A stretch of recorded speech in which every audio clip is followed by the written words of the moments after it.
As for the case, well, this case is just diminutively delightful. It is by far the smallest and the lightest AirPods case yet, and, well, frankly, it's a really impressive exercise in packaging. Gone is the visible status LED, instead subtly diffusing itself through the case body when opened. Also missing, the singular case button in favor of a touch surface. And I do not like this. To pair a non-Apple device, you have to open the lid and double tap the front of the case. My success rate here is like 85%. When it works, it is faster than the old button hold of yore, but when it doesn't work, it's frustrating. And don't try it too many successive times if you fail on your first go, because 3 successive double taps factory resets the AirPods 4. And this happened, somehow, while the AirPods were in my backpack. The case was in a pocket with some coins and some keys for a while, and, well, later, when I pulled the AirPods out and cracked the lid, I got the, "Hey, do you want to set up this new pair of AirPods" dialogue? Was this a freak accident? Yeah, probably, but it wouldn't have likely happened had there just been a trusty, tiny hardware button. That small complaint aside, I've got no qualms concerning the build quality of this. I mean, the QC is superb. It's even better than the AirPods Pro 2. Everything is super rigid. The lid's magnetic triforce is perfect, and the buds are precisely sucked into the case, no matter how sloppy your insertion. That's what she said. If you pay the extra 50 bones for the ANC model, the case offers a speaker for easier finding when lost, though it is important to note that it does not inherit the U1 chip found in the AirPods Pro, thus preventing lost pods from being located via the global Find My network or via precise finding. It's just a, hey, I know I'm close by, my phone has found them via Bluetooth, let me make a noise. That's it. The ANC case also gets Qi or Apple Watch wireless charging, but not MagSafe/Qi 2. I mean, it'll charge, but it doesn't have the magnets to lock it into place. Now, with form factor out of the way, let's move on to fitment. Look, ear geometry plays a huge role in how the AirPods 4 will fit and sound in your ears. And I don't know if you know this, but everybody's ears, they're a different shape. Jamming a silicone ear tip in at different angles into differently sized external auditory meatuses with unique ear canals is complex enough of a task, but remove that silicone interface and consequently seal, and buddy, you are in for a whole different level of complexity. Now, Apple has changed the shape of the AirPods 4 quite a bit from the AirPods 3. The driver unit assembly that sits in the ear's concha is much shallower, and this permits a narrower but longer driver grill to slip deeper into your ear canal's entry, I think in an attempt to make a better passive seal. And while your mileage may vary, the AirPods 4 does passively block slightly more noise for me than the AirPods 3 did. I also find them to be a little bit more comfortable than the prior generation because it doesn't place leverage weight on my tray guy. Unfortunately, I think that this might be the reason for what I feel to be a massive downgrade with AirPods 4, the omission of a skin sensor. These buds use Apple's old optical detection sensor, so anything opaque that modifies light to this spot will pause and resume music. Now, Apple does appear to be using the onboard accelerometers to prevent music from being resumed when the buds are at opposing angles, so you would think that it might be okay in your pocket, but it's not bulletproof, and placing one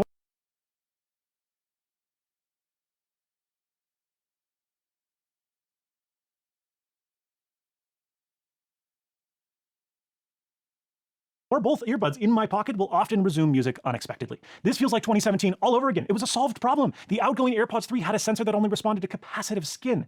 This is a real bummer, a real downgrade, and a compromise that I hope was only made for that thinner fitment comfort, rather than to save a buck or two to artificially segment the lineup.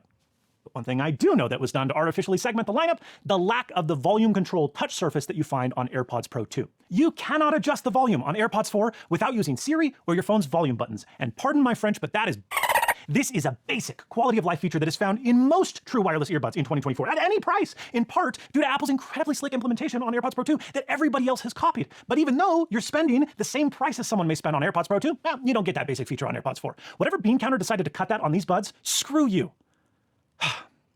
Let's move on to something just completely missing from AirPods 3, eh? Something improved on AirPods 4. It's time to be positive. Active noise canceling is new this generation, and honestly, it's really impressive. Now again, this is going to depend on how your ears are shaped, but for me, I'm able to achieve about a 20 decibel decrease in ambient noise.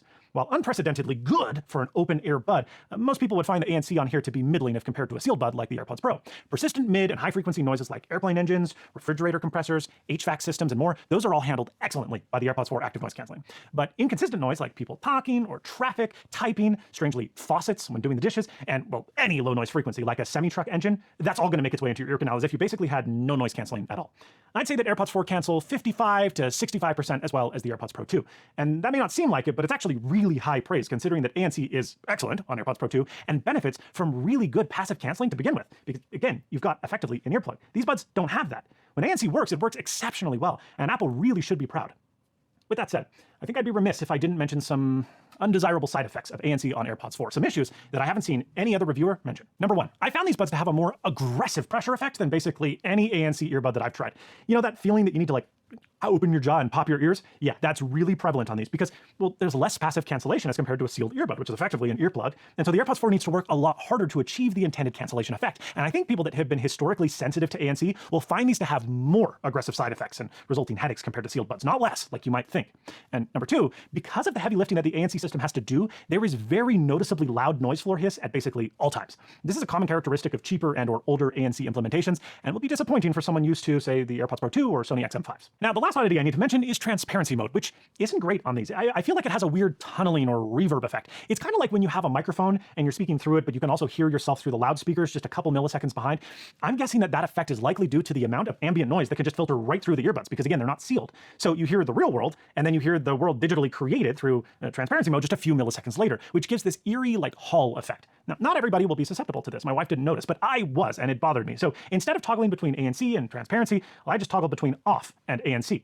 Now, one nice side of disabling transparency is that I was able to get about 50% more battery life on a charge, which is, well, not that great to begin with. With ANC and transparency on, you're looking at about just 4 hours before the buds need to go back into the case to charge. Now, for everyday listening, this is fine, but you might find yourself a little bit disturbed or perturbed on a longer haul flight. All right, let's finish up by discussing sound quality. Usually I like to throw up somebody's frequency response curve and talk about how a pair of audio gear measures objectively before I give my subjective opinion. But objective sound measurements are extremely difficult with AirPods 4 for 2 reasons.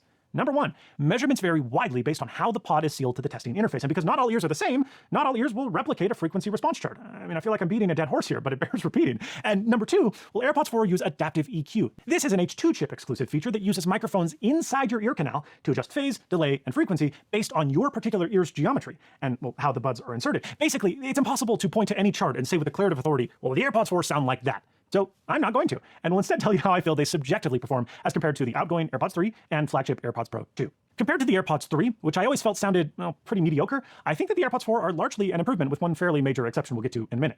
For starters, bass volume and amplitude is massively improved over AirPods 3, and frankly, it's wild how much bass is present in a pair of unsealed buds. Let me give you an example. In Igual que un ángel by Kali Uchis, the bass line thumps nearly as much as AirPods Pro 2, with better instrument separation than the AirPods 3. Though as we slide up the frequency response curve, hi-hats, those are overemphasized, and the vocals feel slightly recessed, where they don't on the AirPods Pro.